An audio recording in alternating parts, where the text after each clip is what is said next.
Olá, tudo bom? Vou falar com vocês hoje sobre comunicação. Vou dar mais uma dica de comunicação para vocês e hoje é a dica número 4. A dica número 4 é a seguinte: peça uma mudança de comportamento específica. Ou seja, aqui traduzindo, o que isso significa? Transforme reclamações em pedidos. Essa também é uma das bases da comunicação não violenta ou da comunicação positiva, que é quando a gente consegue solicitar aquilo que a gente precisa.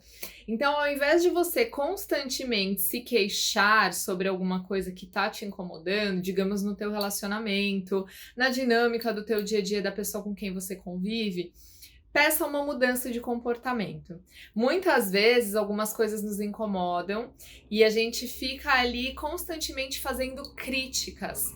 E a crítica, ela tem um efeito colateral muito nocivo dentro dos nossos relacionamentos. A crítica, ela soa como uma punição, é um tipo de punição. Então, os mesmos efeitos colaterais, os efeitos nocivos que eu falei com vocês lá atrás no outro vídeo, quando eu falei sobre punição, são os efeitos da crítica no num relacionamento. Né? Então, a pessoa que está sendo criticada, ela pode passar a ter sentimentos de mágoa, pode passar a ter sentimentos de hostilidade com relação a você. E isso acaba trazendo depois um desgaste muito grande para os relacionamentos. Tudo isso seria evitado se a gente conseguisse ser muito mais práticos e se a gente fizesse solicitações daquilo que a gente precisa. Ou seja, você poderia, da próxima vez, não deixar isso aqui e colocar em tal lugar, ao invés de ficar reclamando toda vez você deixa isso no lugar errado, né? Quando a gente fala toda vez, quando a gente faz reclamações, normalmente a gente comete um erro que eu já comentei com vocês, que caracteriza a comunicação violenta, que é fazer acusações, que é fazer generalizações a respeito do outro. E a gente precisa ser específico com relação ao comportamento, então, como eu falei, e pedindo a mudança de comportamento, você é muito mais assertivo. Então, parece muito simples, porém, se você parar para reparar na sua comunicação, provavelmente você vai identificar que você tem dificuldade de solicitar aquilo que você precisa. Isso é muito, muito comum nos relacionamentos e isso acontece por um motivo. Na verdade, todos nós temos muita dificuldade de fazer pedidos, de fazer solicitações. Sabe por quê? Porque quando você faz um pedido, você se coloca automaticamente numa posição vulnerável. E isso é tudo que a gente mais evita, isso é tudo aquilo que a gente menos quer, é se sentir vulnerável diante de um outro. Então, é muito mais fácil a gente seguir um caminho que é a comunicação violenta, a comunicação agressiva, que é a fala impositiva. Então, ao invés de pedir para outra pessoa aquilo que a gente precisa, a gente fala com um tom de imposição, principalmente em relacionamentos de casal, onde já existe maior intimidade, a gente acaba fazendo isso com mais frequência.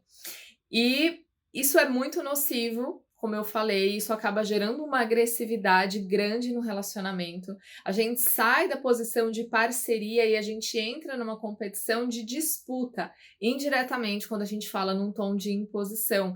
Principalmente a mulher quando faz isso. Por quê? É característica masculina ter um pouco mais de agressividade e ter essa questão de defender o seu espaço. Então, quando a mulher ela é muito impositiva e o homem sente que ela está querendo invadir o espaço dele, se ele tiver bem instalado no polo masculino, ele vai se defender, ele tende a defender o espaço dele. Se ele não estiver bem instalado na polaridade masculina, provavelmente ele vai ceder e ele vai acabar recuar e vai se tornar muito passivo nesse relacionamento, o que também vai gerar um incômodo.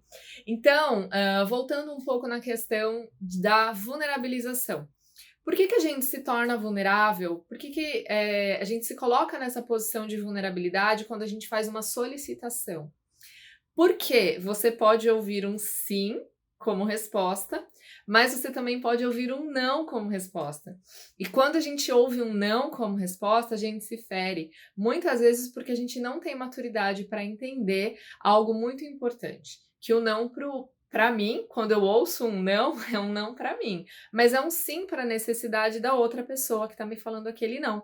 Então, se eu conseguir ter um olhar mais maduro de respeitar aquela pessoa, de entender o espaço dela, quando os motivos dela forem válidos, porque muitas vezes a gente está falando de uma relação aí um pouco mais egocêntrica, então onde aquela pessoa não consegue ceder para o outro.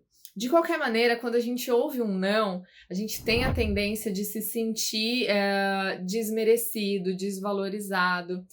E a gente precisa conseguir olhar para isso com mais naturalidade. Se eu tô num relacionamento com uma pessoa que se importa comigo, que leva em consideração aquilo que eu tô falando para ela, a maneira como eu me sinto, a tendência é que ela tenha uma resposta positiva para aquela solicitação que eu tô fazendo para ela. Inclusive, essa é uma ótima maneira da gente identificar o grau de comprometimento que aquela outra pessoa tem conosco. Quando a gente faz uma solicitação, quando a gente faz um pedido, se aquela pessoa realmente ela se importa com você, se ela tem consideração com você e com o relacionamento que vocês têm, muito provavelmente ela vai tentar fazer aquilo que você está pedindo para ela, ainda que seja muito difícil e ainda que leve um certo tempo. Então essa foi a quarta dica para vocês. Não faça imposições, faça solicitações. Fala daquilo que você precisa, faz um pedido sobre aquilo que você precisa, sem ser agressivo, sem falar de maneira impositiva, que isso vai trazer consequências mais positivas para os seus relacionamentos.